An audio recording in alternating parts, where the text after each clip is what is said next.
Yes. Assalamu alaikum and a very happy good evening to one and all, respected teachers and all my fellow friends presented here. So, well, today's topic you all know, it's Halal, a way of life, which is presented by me, Juveria AISHA, from class 7 of the Green School. So, according to the topic, what is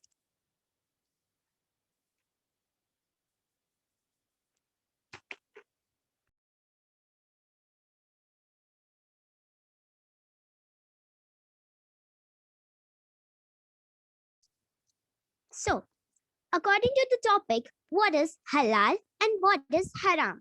Let's discuss. Halal, this is an Arabic term which means permissible or lawful in Islam. In reference to food, it is the Islamic dietary standard as prescribed in the Sharia Islamic law. Now, what is haram? It is an Arabic term which means prohibited or unlawful. Haram activities are forbidden to every Muslim. For examples, dogs, PIGs, bloods, drugs, etc. Now, let us see what are the principles of halal and haram in Islam. So, all the things created by Allah subhanahu wa ta'ala are halal, with few exceptions that are specifically prohibited. To make halal or haram is the right of Allah alone. The basic reason for the prohibition of the things are due to impurity and harmfulness. Now, the principles of halal and haram in Islam counted. What is permitted, halal, is sufficient, and what is prohibited, haram, is then superfluous. Whatever is conducive to prohibited, haram, is in itself is prohibited, haram, falsely representing the unlawful haram as lawful haram is also prohibited. So, now, doubtful things should be prohibited, which you don't know that are they halal or are they haram, can we eat it or can't we drink it, so we should regret them. Then, our first principle is all the things created by Allah subhanahu wa ta'ala are halal with few exceptions that are specifically prohibited. This I have already told you. Now, what are the prohibited things? Pork, dog, and its family. Blood also.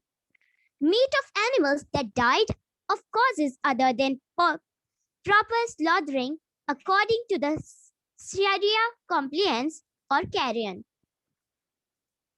Then, what is prohibited? Food that has been dedicated or immolated to someone other than Allah subhanahu wa ta'ala, like wine, or you can say beer, then intoxicants, then inappropriately used drugs. So, here I've pasted a part of Surah Al-Maida, the table spread. So, I would like to read it. Prohibited to you are dead animals, blood, the flesh of swine, and that which has been dedicated to others than Allah.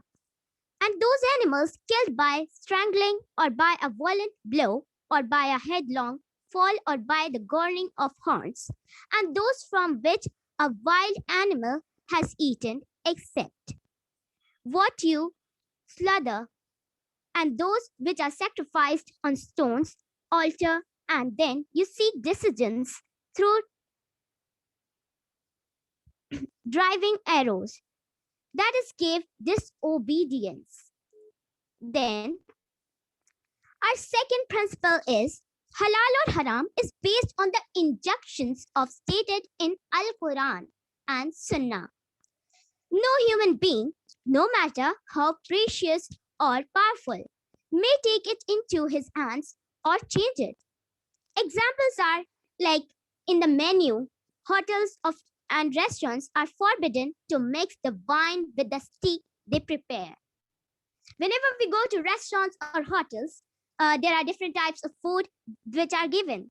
But we don't know that is the mixture or the people or the staff or the cooks which are there in restaurants, they must have made something. It might be possible. Then, this is the part of Surah Al-Nahl, the B, which is related to this topic. So, therefore, you shall eat from God's provisions everything that is lawful and good, and be appreciative of God's blessing. If you do worship Him alone, only 4 foods prohibited. Allah have only prohibited 4 types of food, none other than. So, Allah have given us the opportunity to eat other foods. He only prohibits for you dead animals, blood, the meat of pig, and food which is dedicated to other than God. If one is forced to eat this without being deliberate or malicious, then God is forgiving, most merciful. Now, let us see rationale of prohibited.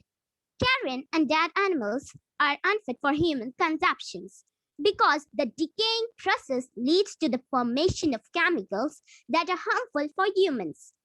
Blood that is drained from an animal contains harmful bacteria, product of metabolism, and toxins. Entoxins are considered harmful for the nervous system, affecting the senses and human judgments, leading to social and family problems. In some cases, even death happens. So, this thing, principle 5, doubtful things should be avoided. I have already told you, the things which you don't have complete confidence that whether they are halal or haram, it's better to avoid them. Because if you consume them, then you might not know you can also get any disease. Now, what is this? A man is taking some money with him. This is wealth. So now, there is Islamic quote. Wealth and children are adornment of the worldly life, but the enduring good deeds are better to your Lord for reward, better for hope. Now, halal and haram earning Islam. Now, wealth is one of the immeasurable blessings of Allah Subhanahu wa Ta'ala that He bestowed human being with. There are various provisions for achieving the wealth in human life. Earning plays an important role in making life meaningful. The aim of this slide of paper is to discuss on how Islam encourages and prescribes Muslim legal earning and forbids Muslim illegal earning. Based on the literature, finding this paper intends to see the Islamic ruling pertaining legal and illegal income earning. It is very common now to see a Muslim who are able to differentiate between legal and illegal earning. However, it is a shocking phenomenon and a sad fact that a large number of Muslims now do not differentiate between the legal and illegal earning. They do whatever they want. They don't even think that whether this thing is good or this thing is bad. It can affect any people. Or are we taking the anyone's other thing which might be useful for them?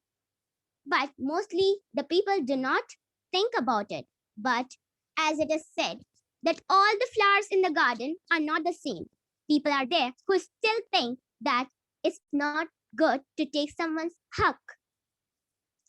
Now, some people are involved in earning money and seeking employments in undesirable occupations. Khan Halal.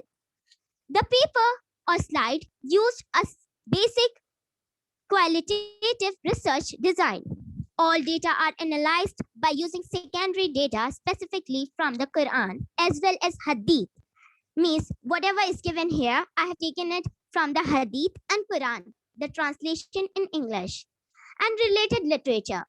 The findings of this slide show that there is a prohibition of illegal earning in Islam, as well as the encouragement of Islam to legal earning and a punishment for a person who engage himself on illegal earning and doesn't stop him that and even does not think that we are doing wrong. We should stop it and Now it's time to earn the halal money or wealth.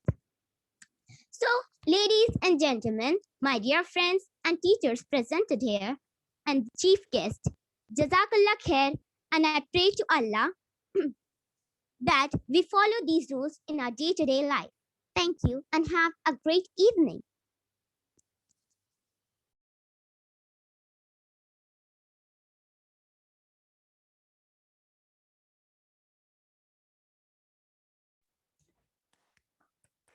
Yes, wow, Juveria, it was so well researched. And you have Thank done you, a ma'am. great job. Lots of efforts you have put in to prepare such a beautiful presentation. Ilyas साहब, आप क्या कहेंगे इस बारे में? Thank you, ma'am. तो जैसा भी था बहुत अच्छा था, इसमें तो कोई शक नहीं है, लेकिन बच्ची का कॉन्फिडेंस देखने लायक था। अल्हम्दुलिल्लाह। जी जी, अल्लाह तबारक ताला ऐसे ही बच्चों को आगे लेकर के जाता है जो जिनका कॉन्फिडेंस बचपन से ही बहुत स्ट्रांग होता है। जी जी, और हमें ऐसी बच्चियों की जरूरत है ताकि हम अपने माशरे की जो हमारी 50% पॉपुलेशन है गर्ल्स की, वो भी हमारे साथ साथ तामीर में हाथ बढ़ा सकें। So now next participant inshallah next participant is Nida Fatima from grade 7. May I request Nida to kindly start her presentation.